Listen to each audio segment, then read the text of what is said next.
Hey everyone, Matt Burnell here from ClickBid. We are ready to get started here in just a moment. I'm going to give it just another maybe 60 seconds or so to let other people kind of get into the webinar and get settled, grab some afternoon coffee, depending on, I guess, maybe depending on where you're at in the country. But we are going to have a full-blown presentation for you here in just a minute. So I'll give it one more minute and then we're going to go ahead and get started.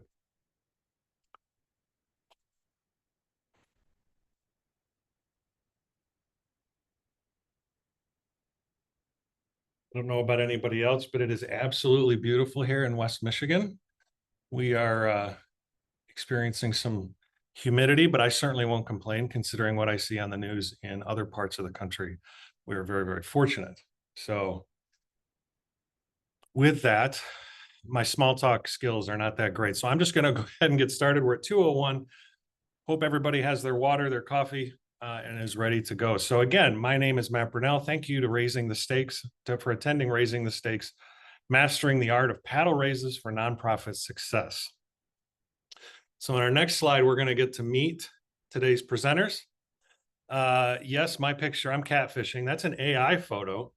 I'm founder and CEO of ClickBid. I started ClickBid back in 2002. Thanks to the power of AI, I have a great smile. And I've never owned that suit in my life. So anyway, I love to bring technology to the table. I love to play with new technology like AI and see how it can help charities raise money. And we have some really great presenters with us today. I'm very excited to introduce Linda and Reggie. Linda, I'll let you go ahead and get started first. Thank you, Matt. I'm thrilled to be here today with you and Reggie, and I am the founder and CEO of Boulder Events. We're based in Denver, Colorado, and we help nonprofits with event services and technology solutions, and we've been doing this for over 15 years. So I will turn it over now to my good friend, Reggie Rivers. Hello there, Linda. I'm Reggie Rivers. I'm the founder and president of the Gala Team. And so for those of you who have never heard my name, you've never seen my face, you might not know that I'm commonly referred to as the greatest Denver Bronco in the history of the franchise. But for those of you who did actually follow my career and have seen my highlights, just keep your mouth shut. I started the Gala Team back in 2013 out of a passion for helping nonprofits raise money. And so I'm going to be talking about today some tips on how to make your paddle raiser, aka fund a need, aka special appeal, really sing and really raise a lot of money. And I will be doing that in just a little bit. But right now, returning to Mr. Matthew Burnell. Wow. Well, we're getting a recording of it, so I'm going to keep that and use that a lot around the office. Anyway, so today's presentation, we're going to cover three topics. On the next slide, we've got today's agenda. So I'm going to spend a little bit of time, I'm going to try to keep it brief, on the history of donor and nonprofit experience. Then we're going to have Linda really give us a lot of great information on choosing the right technology and fundraising events and how to use it effectively. And then Reggie's going to come in, paddle raise best practices, bring us to a close. In any QA that you have, you can certainly bring it up at the end. But what I always tell people is during the presentation, if you have a question and you don't want to lose track of it, go ahead and put it in the chat. We have people available to help answer any of those questions. And in case which is a good possibility, go on too many rabbit trails and we don't have time at the end, you'll still get a chance to get that question answered. All right, so let's talk a little bit about the last 2 decades. Now, this is kind of all backstop against some of my history in the nonprofit fundraising space. When I first got involved, I had never actually been to a fundraising event. And in 2002, I was hired by an organization to produce an electronic auction. But before that time, in 2002 and before, organizations did paper auctions. So you'd have a lot of tables, a bunch of auction items, and then you would have clipboards with paper all next to them. And then if you did a paddle raise, you had pieces of paper where you would write a credit card number down. A volunteer would take that credit card number, and then they would disappear behind a curtain. never to be seen again with your credit card number. So everything was very manual. And kind of the backstop of this whole presentation, the kind of the pillars here, I have three main kind of milestones that technology over the past decades and donor engagement has been able to deal with. And one of them, imagine we're in 2002 and we are limited in our ability to engage donors by three things when it comes to events. They have to attend the event. If they want to bid on this silent auction item, they have to be in a very specific place in the room to bid on that very specific item, in different places for each one at every clipboard. And then really they have to be there at the end of the auction when the auction closes and the volunteer grabs the clipboard out of their hands so that they can go tally up the total. So those are three kind of milestones. And on the next slide, in 2002, we actually set up a computer silent auction, computer electronic silent auction. We set up 15 workstations. We were at a beautiful research facility in Grand Rapids, Michigan called the Van Andel Institute. And we had CRTs, we had keyboards, mice, CPUs, pedestals, and about 2 miles of internet cable to set this venue up so that we could deal with some of those three pillars that would get in the way of donor engagement.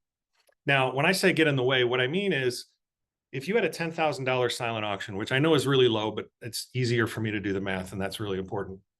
You could normally assume that you could line item that you're going to make $5,000. Typically, we see 50% of the fair market value is raised in a paper auction. And that's not because people don't want to give, or they don't like to give you money, or they don't want these items. It's just those limiting factors are in the way of them participating. But in the event that we did, the very first one, I was super excited to just develop something fun and cool. I called it the Fisher-Price, my first electronic auction. But really what I found was that by creating about 15 different places, locations that people could give on any specific item, I was removing one of those barriers. And that was, I had to be in a specific spot in a specific part of the room to bid on that auction item. Now, I still had to attend the event, and I still really needed to be there towards the end of the event to win the item, but I was able to remove one of those barriers through the technology that we created, and we saw the totals go through the roof. Because imagine, it's not like I said, it's not that technology makes people want to give more money, it's that technology allows people to give more money. So we see now in electronic auctions, you can say, we estimate safely that we can raise $8,000 on a $10,000 fair market value. Now, we've seen obviously way above that, but that is a really good estimate because that's how much more activity you can expect when people have more ability to give. You're removing those barriers. So then moving on to 2005, we had this, now this is my story, so I get to make up the milestones, but in 2005, laptops really became very, very popular, at least from what we saw, and back, like I said, in 2002, you had to buy a CPU, a monitor, graphics card. Did you have the right RAM, the right, CPU and mouse and keyboard? It was just really hard to get a computer in everybody's hand and everybody to use one. And you had to sit at a desk. And when people could go into a Best Buy or a, Circuit City, RIP, and be able to look at a machine and say, that's the one I want, and I'm getting everything in one package, it really opened up the ability for people to be online. And that's a big deal going forward, because now and then let's take it into our event space. We were able to set up workstations around a venue, but we were also able to have what we called concierge bidders, and they would walk around with the laptops and they would walk to people who were in a group setting, and they would say, hey, everybody, how's it going? Is there anything I can help you bid on? And we would actually engage them to bid instead of being responsive to people wanting to bid. And that, again, removed more of that barrier. As a donor, I didn't have to be in any specific spot at the venue to place a bid. Again, I'm removing that barrier to bid. And with max bidding, I was able to remove the last pillar, this third pillar, where I could actually create the ability for somebody to win an item 2 hours before it closed, because I'm going to be able to bid on an auction item and be able to say, you know what, I'll accept the next 10 bids. So I'm just going to set my number way up here, and I'm either going to help the charity raise that much money, or I'm going to win at a lower price, and I don't have to think about it. So we were able to, and then we saw totals go up even higher. And again, it's because we were removing those abilities for people, or barriers from people to give. Reggie hinted at it in the next slide. One of the milestones that I call out is that Amazon turned its first profit in 2003. Now, Amazon was actually founded in 1994, so it took them 9 years to actually finally turn a profit. And again, this is a big deal because people around this time frame started seeing that, you know what, the internet is something that I can use as a consumer, and I can be on this thing and get information and share ideas and so on. And so the next slide, when we get to 2008, it was like everybody got on a rocket ship, and we have not stopped, hurtling through space since. 2008, you remember, Steve Jobs walks on a stage with his cool little black turtleneck, and he says, everybody, I want to introduce you to the Apple Touch, the iPod Touch. And this thing is going to revolutionize the world. And frankly, I thought Steve Jobs created this for me because it was perfect for our industry. Now I can have kiosks, again, around the facility, and people can bid on silent auction items. But now my volunteers, I can have more volunteers because I can buy like 3 of these touch devices for every 1 laptop. I can ship them. I can send a kit, and all of these volunteers can participate with all of the guests in the room. And that was just 2008. I mean, as you know, it's been just a whirlwind of technological advances since then. Today, of course, everybody has a phone in their hand. And one of the, again, we're talking about those 3 pillars, going back to that. Every time we add a new awesome technology that makes bidding and participating in your organization easier, we work on those 3 pillars. You're reducing the need for somebody to be in a specific place at a specific time. You're removing the need for somebody to be available at this specific time of the event, so right when it closes, to place that last bid or to make that appeal. And now we're removing the ability for somebody to necessarily be in the room. I can give anywhere in the world. And of course, I still want people to participate who are in the room, but let's look at it this way. If I open the auction on Monday, I'm receiving bids Monday, Tuesday, Wednesday, Thursday, Friday, and then I'm going to bring everybody into a room on Saturday. What's more, if I have a donor database of 5,000 people and 500 people can fit in my ballroom, there are 3,500 people that are not going to participate in all of the time, money, energy, and cool stuff that I have built for this venue, for this event. So how can I expand even just 10% more people or 20% more people into this experience? And so we can use things like live broadcasting and so on to make that happen. And that's what we do today with EventStream and other products that are out there, where you can bring people into the room. So imagine Reggie is doing an incredible appeal, and it's not hard to imagine, but doing an incredible appeal. And if that can be shared with another 1,000 people around the world that can then participate with a real-time donation. And we know that at ClickBid, the average donation is around $500. If 5, 10, 20 people participate in that, that's real money that's showing up on your screens, and it's exciting and energizing your entire donor database. All right. So when I get to this slide, when I've been practicing the last 2 days, I had to give my slides to my team, and I wish I'd changed this one. But because what I wanted to say is, so what, Matt? Why did you tell me all this? What does this have to do? How does this help me? And it's great. We went on this little history lesson. But what we're really talking about, and this is how ClickBid got started, is when we talk about donor engagement, I like to tell organizations your greatest value in fundraising is telling your story. It's my job, it's Linda's job, it's Reggie's job to be the people who use the technology to remove those 3 barriers. Take those 3 barriers outside of a silent auction. You're always competing with making sure people can go to your event. Which 500 people are going to go to my event from my 4,000 or 5,000 donor database? Do they have to be here at a specific, do they have to be in a specific place when they're here to hear my story? And is there a specific time that they have to be listening in order to hear it? If we can remove those barriers and allow you to engage and to tell your donor story, I'm sorry, or your nonprofit story, then all of that effort and energy that you're putting into it is going to reach more people. And so on the next slide, let's go back through this and let's apply some of those storytelling techniques. We've always been able to tell the story of the nonprofit. I mean, Hollywood does this all the time. You know, they make a movie and they do these virtual screenings, technically virtual screenings, when in all these theaters around the country. I mean, they made the movie in Los Angeles, but I'm watching it over on the other side of the country in Michigan.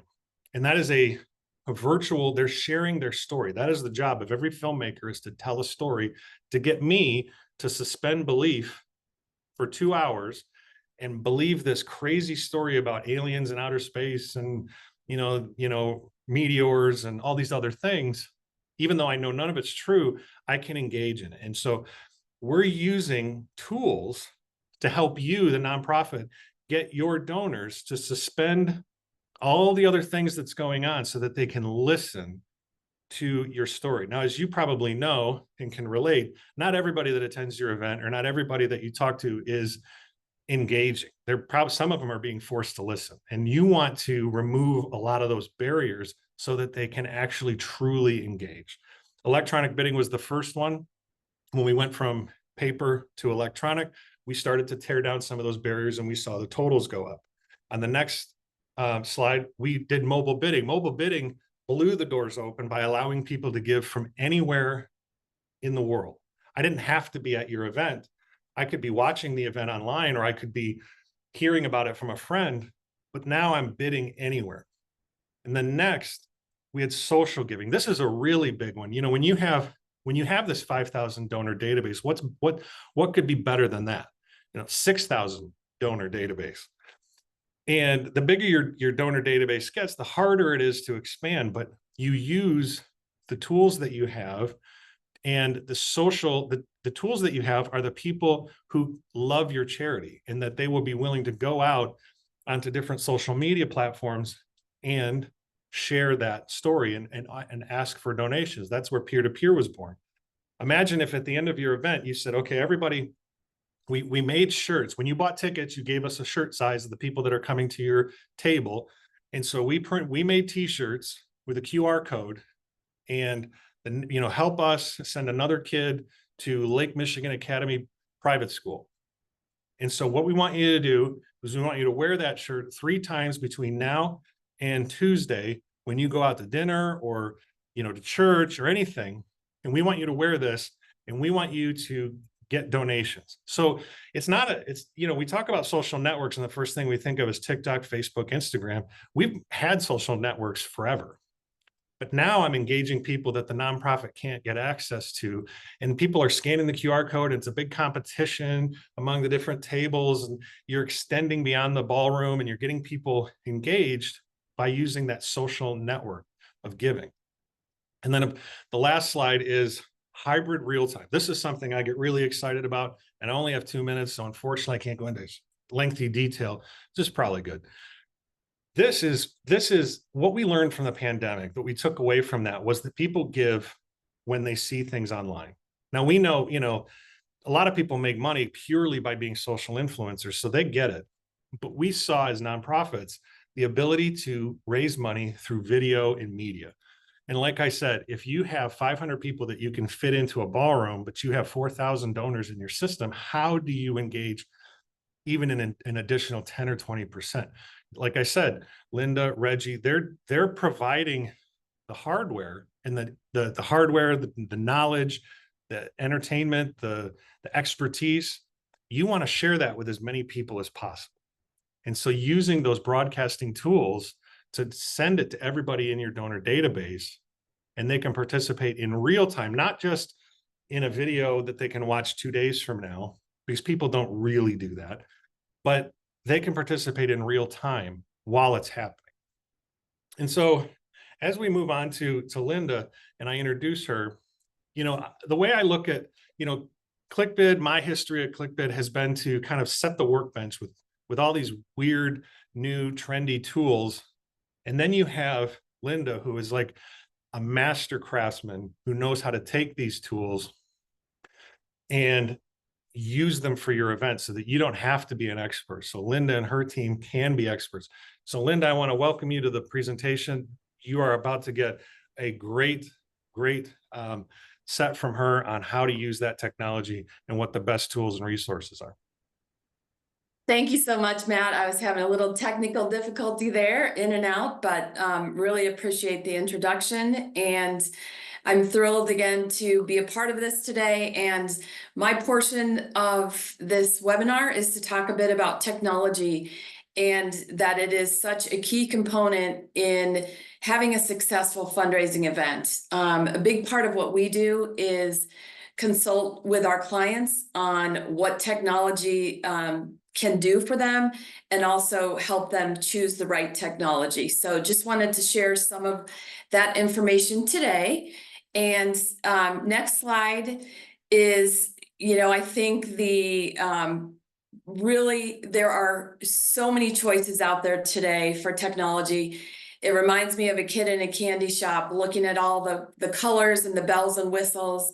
And I had a conversation with Matt's team earlier, and we came up with a number that there are currently 166 event software, auction software products out there on the marketplace. So how on earth can you possibly determine what is right for you? I think the big one, big takeaway for me is don't look at the bells and whistles. Identify before you're looking at your options, what is important to you, what are the features that you need, and then make sure that you're asking those questions when you're talking to the different providers. So next slide, Reggie, the two different types of software that are really important for nonprofits. A CRM, which is, I'm sure everyone's familiar with, also known as a donor management system. There are a bunch out there in the marketplace. The four that I listed are the four most common that we hear about. And really common question that we get is, you know what, we have Razor's Edge, we don't need any event software. Well, just want to talk a little bit about what a CRM is and what it's not. So currently in the US, about 67% of nonprofits use a CRM. And typically what happens is when a nonprofit starts out, they're using spreadsheets to manage their donors, and at some point kind of grow up and graduate to using a CRM. CRM is invaluable, really to allow you to build relationships with your donors. And most importantly, from a fundraising perspective, to be able to predict how many, which donors are most likely to give and which donors are most likely to give higher amounts. So that is the number one takeaway, in my opinion, when looking for a CRM, is to make sure it does that. It has that functionality. I know for a fact Bloomerang does have that. I'm not super familiar with the features of all of the rest of them, but that one, super important. Second one that is really important is having a CRM should be saving your team time and effort. So making sure that the task automation in your CRM works for you, and super important that whatever CRM you're using has an integration with whatever event software that you're using. So now, next slide, we're going to move on to talking, oh, I kind of missed that slide, but we already talked about that one. So next slide, we'll talk a little bit about event night solutions and CRMs, really making the point that a CRM is not an event night solution. So we get the comment all the time that, hey, I've got Bloomerang, or I have Classy, or I have whatever system. I don't need an event software. We're going to sell tickets through that, which is fine. Most CRMs do have a nice ticketing platform, but none of them have the features that you need to run a successful fundraising event. So a few examples of some of the bigger event softwares out there on the market. I have listed ClickBid, which of course is our favorite. GiveSmart's another one that has a huge presence, Greater Giving, One Cause. So just a few examples of our 166 auction products out there. Again, as Matt mentioned, during the pandemic, there were a whole lot of organizations out there trying to capitalize on, wow, we could build a software and make some money during the virtual event time. So there are probably 15 or 20 really solid software offerings. And then there's a whole lot that really try to make you think that they've got a great product, but when you get down into what the functionality is, really don't have the features needed to, again, run a successful event. So next slide, a little bit, thought it was great to go through a little bit of the features and benefits of the event software that we think are important. So definitely to have a ticketing platform that is integrated with the auction platform. This can save so much time. So instead of selling tickets on your CRM or Eventbrite or something that is free, having the ticketing platform integrated with your software, you can easily see what guests are attending. You can manage those guests. And most importantly, ClickBid is one that has an amazing feature for managing your sponsors. Biggest issue so many nonprofits have is not being able to track down the names of their sponsor guests before the event. So ClickBid has a feature that as soon as a sponsor purchase is made, that purchaser will get a link email that they can easily add their guest name. So again, super important feature for event software. Item management also very important. Having an online donation form, again, can save your team a ton of time. Let the donors fill in their item information rather than having somebody on your team have to do that. Another super important thing with item management is being able to bulk upload images, being able to bulk upload items, and also be able to make changes in bulk. Again, a lot of the software products out there don't offer any of that. And we are all about working, really reducing the amount of time and effort your team needs to put in to have a successful auction. Number 3 is critical. Again, we hear this all the time that, oh, we're going to use, there's a bunch of them out there in the marketplace now. GiveButter is one. Classy Live is also one that seems to be really great until you get into the functionality of it. And those are 2 examples of softwares that don't have an event module that allow you to swipe credit cards efficiently at check-in, don't allow you to add sales that were made during the event. They work great for online fundraising, but they definitely don't work well for in-person events. Number 4 is the live stream functionality, and Matt talked a little bit about that already. Again, as we all know, during the pandemic, that became a huge feature that was really important in a software. Last item is having a knowledgeable and responsive tech support available to you. Again, a lot of products out there these days do not offer that. And when you're at your event and you have a problem and you can't talk to a live person, it can be a real problem. So next slide, that bottom line is your event software should be simple and easy. And next slide is one of my favorite lines, which allows you to work smarter and not harder. So having a technology that's going to work for you rather than a technology that's so complicated and difficult to learn that it is not making your life easier. So now, next slide, we're going to go into just some of the considerations when you are purchasing your event software. Next slide is big one that we hear these days is, well, we're going to use this software because it's free. Well, I can tell you absolutely there is no such thing as a free lunch. So somebody somewhere is paying the cost of the software. So many of the products out there now tell you, well, your guests can leave a tip, or they can add, add a convenience fee. So I know how much we all love this whole idea that everybody in the world is supposed to be tipped after the pandemic. So it's really something to consider. Do you really want to be nickel and diming your donors at the event? Somebody who just gave you $1,000, great, yay, thank you so much. Oh, and by the way, we're going to charge you an additional 5% for making that donation. So really be careful. Make sure you understand there are a lot of the software options have hidden performance fees, added credit card fees, per transaction fees. So really make sure you understand what is the bottom line on the cost.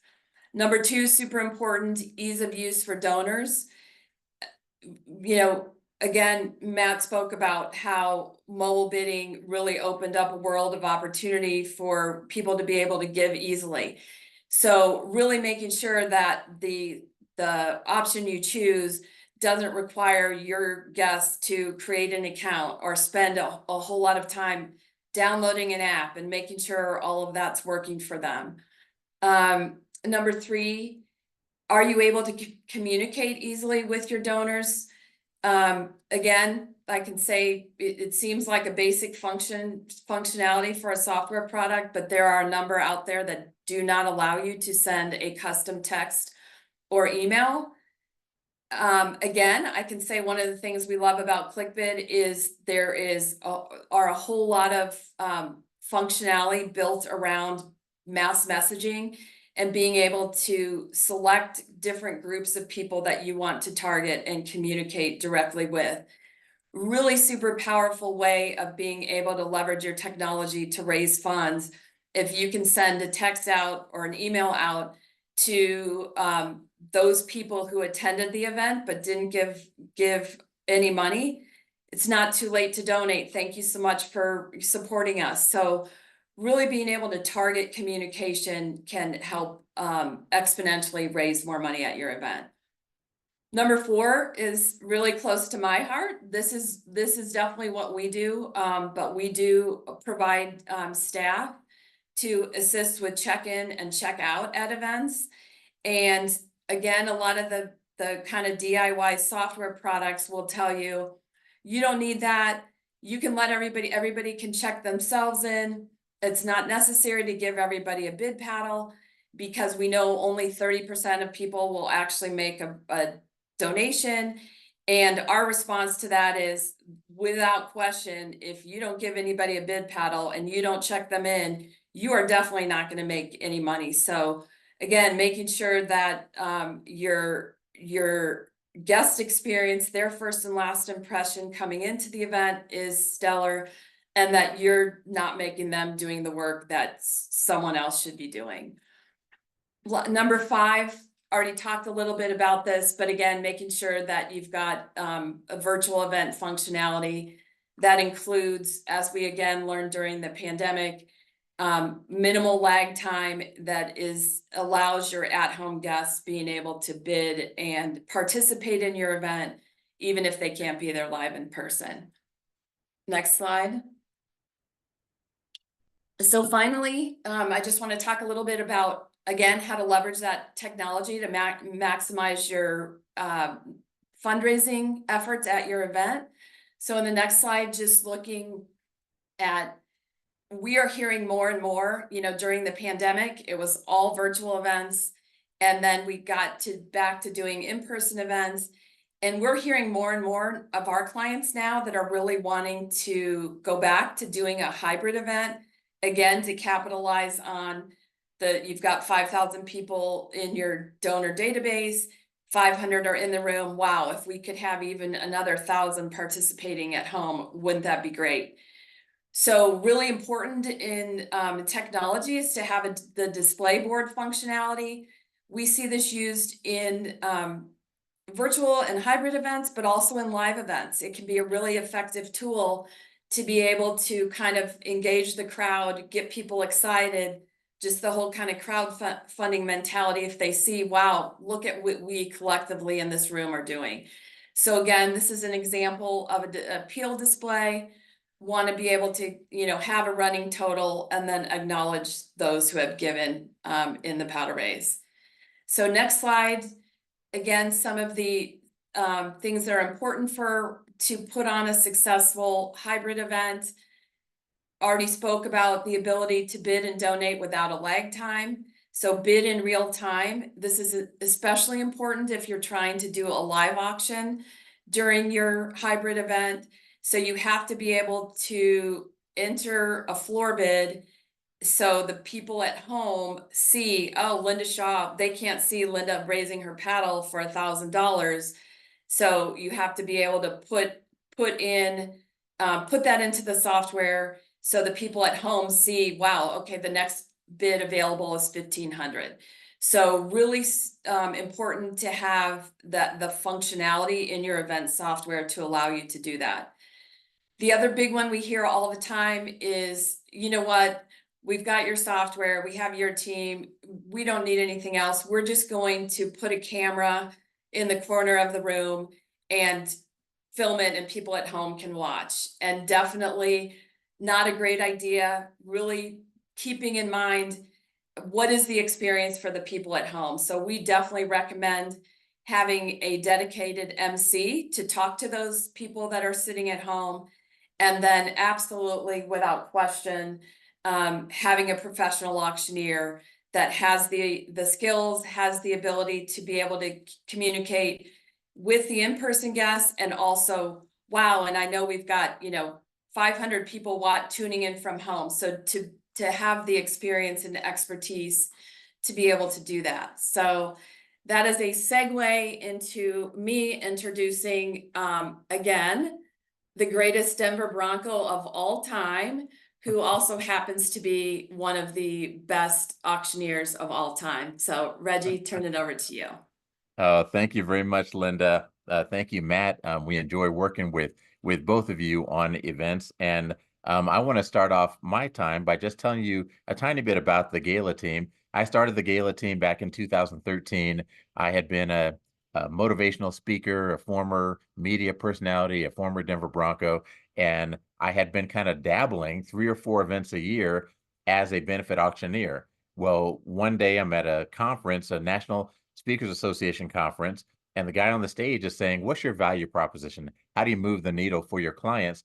And I thought about my corporate speaking clients or all these big multi-billion-dollar companies. And I said, well, I think I'm entertaining. I think I'm fun. I think they get value out of me, but I don't move the needle. And then I thought about those 3 or 4 auction events that I was doing every year. And I realized, man, if I help them raise an extra 5 or 10 or $15,000, they feel great. I feel great for weeks afterward. So I want to do more of that. And so that led me to start the Gala team. And what I'm going to talk about today are just 10 simple fixes to unlock the power of the paddle raiser. I'm going to show you our event growth over time.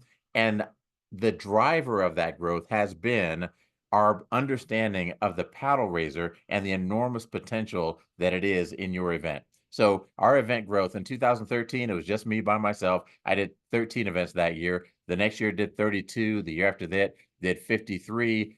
Did 72 events in 2016. And in 2017, we hit the century mark. And we had these nice stair steps going up. And we fully expected that 2028, or 2018 rather, was going to be like 125 events. And so we were really disappointed when we had a flat year. We did 101 events and we were disappointed. We weren't sure what was going on.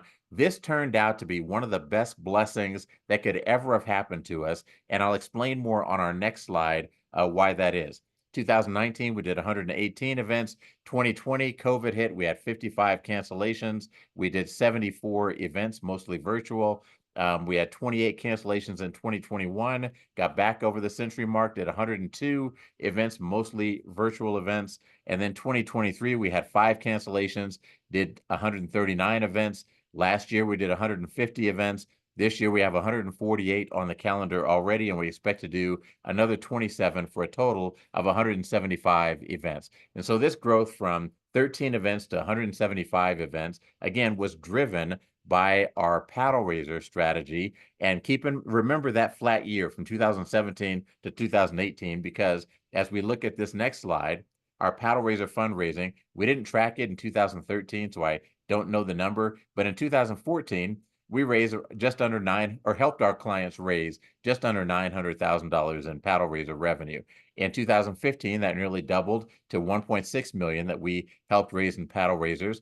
Nearly doubled again, more than doubled in 2016, 3.7 million. But the total was doubling, but the volume of our events was also going up. And so then in 2017, we helped raise 5.8 million in paddle raisers across 100 events. So that's an average of $58,000 per event. The next year, we had a flat year where we did virtually the same number of events, but we helped raise $9 million in the paddle raiser, an average of $89,000 per event. And so what originally was a real disappointment that we didn't change was suddenly eye-opening. It was like, what happened that caused these groups to raise 50% more money across the same number of events? And we realized that some of the observations that we had made in 14 and 15 and really started to apply in 16 and 17 showed up in these 2018 events, that the things that we were observing about what makes a difference in a paddle raiser changed from being just anecdotes to start to become actual data that we could see when we do these things, we help charities raise more money. And so then 2019, we continue to refine our efforts. We helped raise 12.6 million across 118 events. The average is now 107,000 per event. 2020 and 2021, we don't have good data because there were so many virtual events and we don't know the specific paddle raiser total. 2022, 16.3 million across 139 events, averaging 117,000 per event. 2023, 21.7 million across 150 events, averaging 145,000 per event. This year, we're anticipating 30 million across the 175 events for an average of 171,000. And what we've seen now over time is the more we refine and focus on these strategies about how do you get people to raise their paddles during a paddle raiser, the more money on average we're raising at each of these events. And so we don't have time to go through like the full list of like 30 or 40 tips that we have, but we're going to give you 10 of the most important tips that are going to help you raise more money in your next paddle raiser. Tip number 1 is do a paddle raiser. Everything else in your event is some kind of retail exchange. Your sponsors make a donation to become sponsors. Well, they're going to get something in exchange for that. They're going to get signage, mentions, seats at a table. When your guests come in, they bid in the silent auction. They only owe money if they win the item, so they get the item in exchange for the money. Live auction, they only owe money if they win. In a raffle and some of these other games, now you've got people who are giving something and might not get anything in return, but they're giving with a chance to win something in return. So it's still kind of a retail exchange. The only exception to that is your paddle raiser. In the paddle raiser, you're going up and saying, hey, here's the work we're doing. Here's why it's so important. Here's the impact we're having. And here's why we need your support. And when you talk to people and you tell them at your fundraiser in this group, you infect them with your mission and they donate money and they don't get anything in return except for a tax deduction. And it is the single biggest fundraising opportunity of the night for you. The definition of a paddle raiser, just to make sure we're all talking about the same thing, is that moment in the program where you're going to ask everyone to participate by raising their paddles. You might know it as a fund a need or a special appeal or an ask or a cash call or any of the other many names for it. We call it a paddle raiser. And you're going to start off high. Okay, who would like to start us off by making a donation of $10,000? And you read off the paddle numbers of anybody who raises their paddle. Then you step down a level. How about $5,000? And you read off the paddle numbers. How about 2,500 and so forth. And again, it is your single best night of event fundraising opportunity. People will donate way more money to your mission than they will ever spend on things. Although the sale of things is obviously very important because it's very tangible. It's something that you can organize. It's something that people want and expect at your event. But make sure you include a paddle raiser where they can just donate to what it is you're doing. Tip number 2, issue physical paddles. As technology comes along, there's a lot of temptation to say, oh, we don't have to give people paddles. We can have a QR code on the table, or we can have them fill out envelopes, or we can have them text to give, and all of those are important tools to use at various times of your fundraising. But when you gather a group of people in a room and they can all see each other, there's something about them having a paddle in their hand that they hold up and other people see them holding up that causes this ripple effect, what we call a tidal wave of giving, that you start persuading more and more of your audience to participate. The first number on your the lowest number paddle you should issue is 100. It should not be number 1. It should not be number 10, because when your auctioneer is reading these things off, you want to have that person have a rhythm that's number 425, number 678, number 331, number 774. It's a rhythm that they're reading it the same every time. When you have numbers that are different lengths, it can start to get confusing for your recorders who are writing all this down, because auctioneers pause when they can't read something. So you might pause and say number 478, right? As you're trying to read that number. If the people who are writing it down don't know how many digits are supposed to be in the number, any pause starts to become really confusing. So if the number of guests you have is between 100 and 999, you should issue paddles that start with number 100. If the number of guests you have is more than 1,000, then we recommend you start your number at 1,000 so that everybody has a number that is the same number of digits. Tip number 3, emphasize teamwork early and often.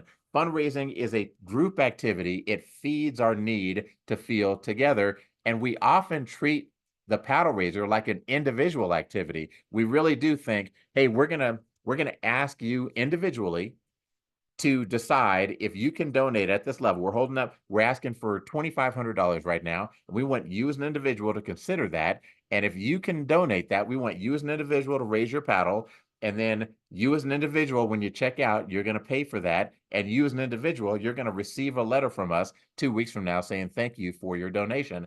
Even though it's happening in a room full of people, we tend to treat the paddle raiser like it's an individual event.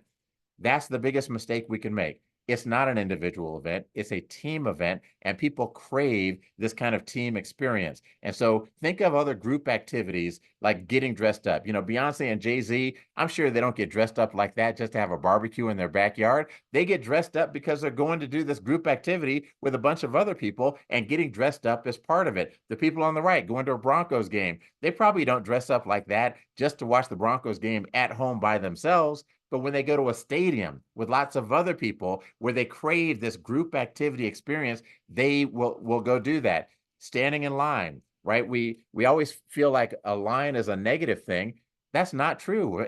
In a lot of cases, a line is a group activity that we seek out. Like, people will stand in line for the new iPhone that's coming out. People will stand in line to get tickets to a concert. When people arrive at a club, if they want there to be a line, they want the line to move quickly, but they want there to be a line. It proves that they're in the right spot. It proves that they're in a popular place. It proves that a lot of other people wanted to do what that they're going to do. And so waiting in line is something we learn how to do at a young age, and we keep doing it throughout our lives. We crave all types of group activities. A round of applause is a group activity. And how many people does it take to start a round of applause? 1.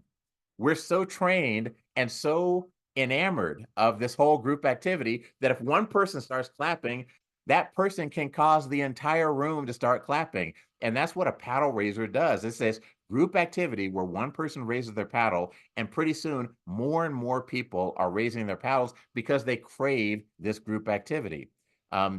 Singing the national anthem is a group activity. People go to a ball game, they stand up, they put their hand on their heart. When they're watching that same game at home and the national anthem plays, they don't get out of their Barca lounger and stand up and put their hand over their heart, because it's not a group. It's a group activity. It's something you only do when you're in that group. Singing a hymn at church is a group activity. Many people who would never sing in public will sing at church when everybody else is singing with them. A moment of silence is a group activity, right? We have all of these group activities that are baked into our lives in all kinds of ways because we are social creatures. We want to be social. We want to do things together. We want to do things as a team. And so at your event, your guests are craving group activities, and a paddle raiser is a perfect group activity. It gets everybody involved, or gives everybody the chance to become involved, and it allows you to have this infection kind of spread through the audience of people who want to give to your organization. All right. As far as technology goes, it's fourth down. You're in a stadium. The announcer says, it's fourth down. If we stop them here, we win this game. Everybody make some noise. And everybody's cheering. You got 76,000 people cheering.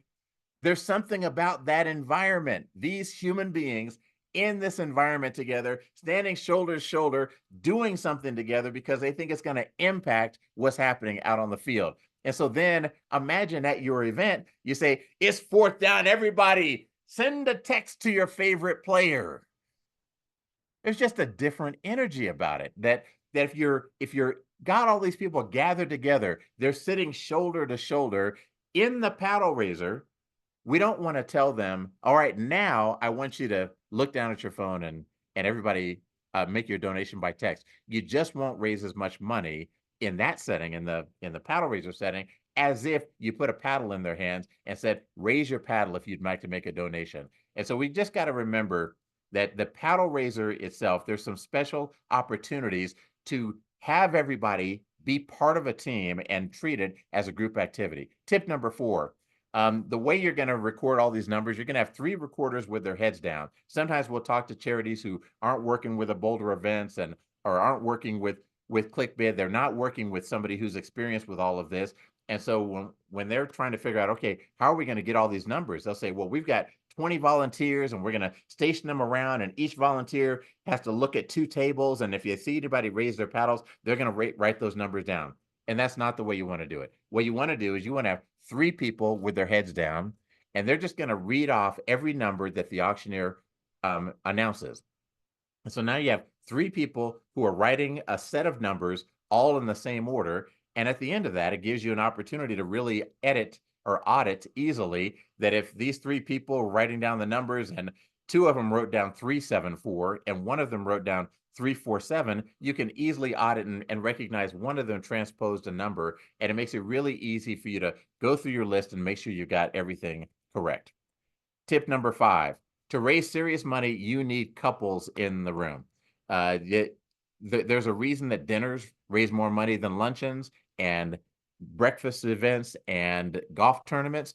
And it's because you have couples in the room. You know, there's still a lot of sexist memes out there that suggest that, oh, if you get the ladies at a ladies' luncheon, a fashion show where their husbands aren't there, they will spend a lot of money and donate a lot of money. Or the opposite, oh, if you get the men off at a golf tournament and where their wives aren't there, then those men will, you know, their egos are big and they'll try to impress everybody and they'll spend more money. That hasn't been our experience. Our experience is that in a healthy relationship, no one's going to go out and spend a ton of money without talking to their spouse about it first.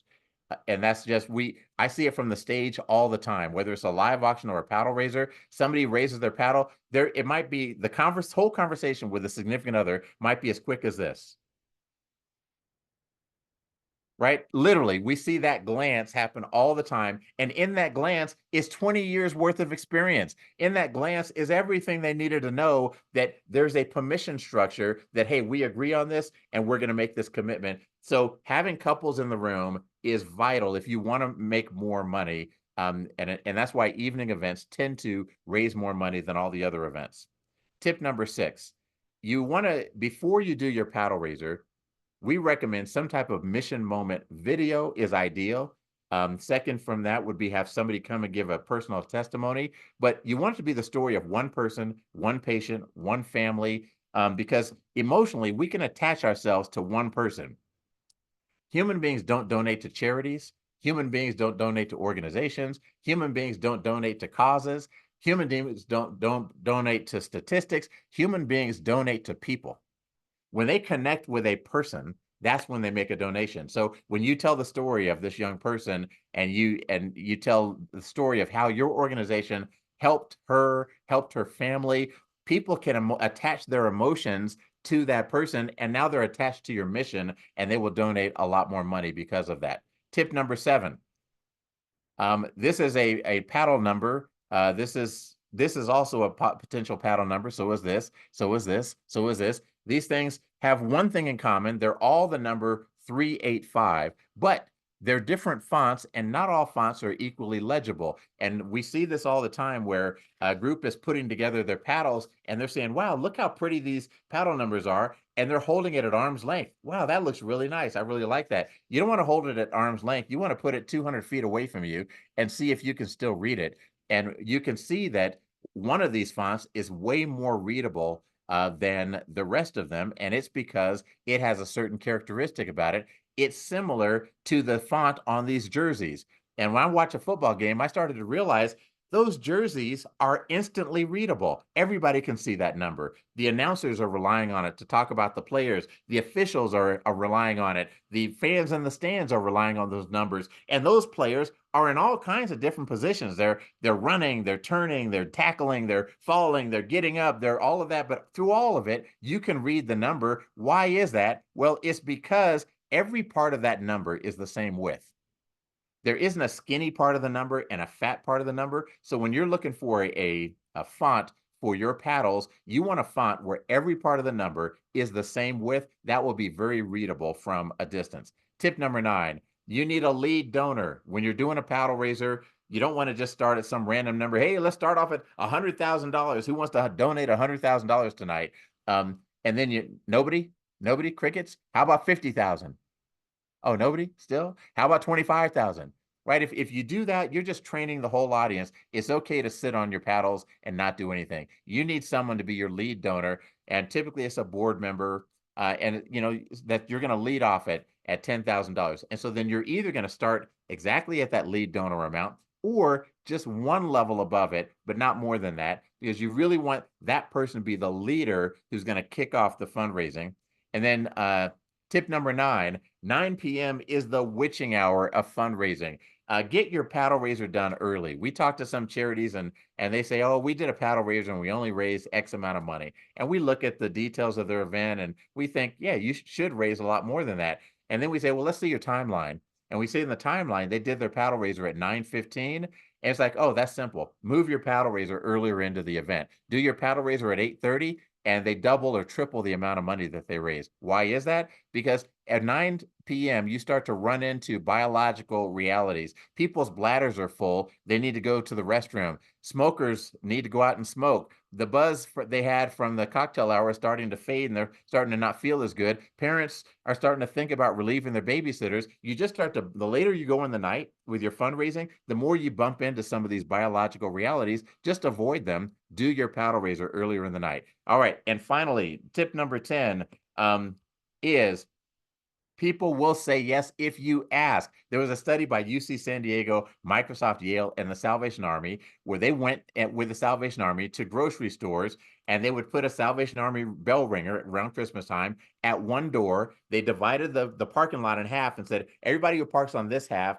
that door is their natural door, and the other door is their unnatural door. We're going to see how many people avoid the solicitation by going to their unnatural door. And what they discovered is most people will avoid the solicitation if you give them the opportunity. So then they put a bell ringer at both doors, and they discovered that, yeah, people use their natural door and they just went past the bell ringer, and they instructed the bell ringer, don't say anything, just ring the bell, don't say a word, and don't make eye contact with anybody. And they did that for quite a while. Then they said, all right, now I want you to make eye contact and just say 2 words, please give. The effect of making eye contact and saying, please give, led to a 55% increase in donors and a 69% increase in dollars. The conclusion of this study was that people will give if you ask. If you give them an easy path to avoid it, they will avoid it, not because they're not generous people, but because they don't have the ability to say no when asked. So let's not give them the opportunity to just say no to us. Let's I asked them with a paddle raiser, and I'm going to have Matt and Linda come back on the stage and join me. I think we're just about out of our time here today.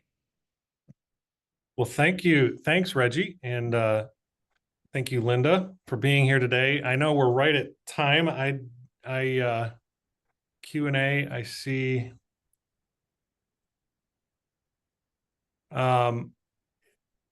Looks like during Reggie, she asked, We had somebody ask, are a lot of the fundraisers held by the same organizations each year, or are you finding new organizations each year when you're doing Both. your statistics?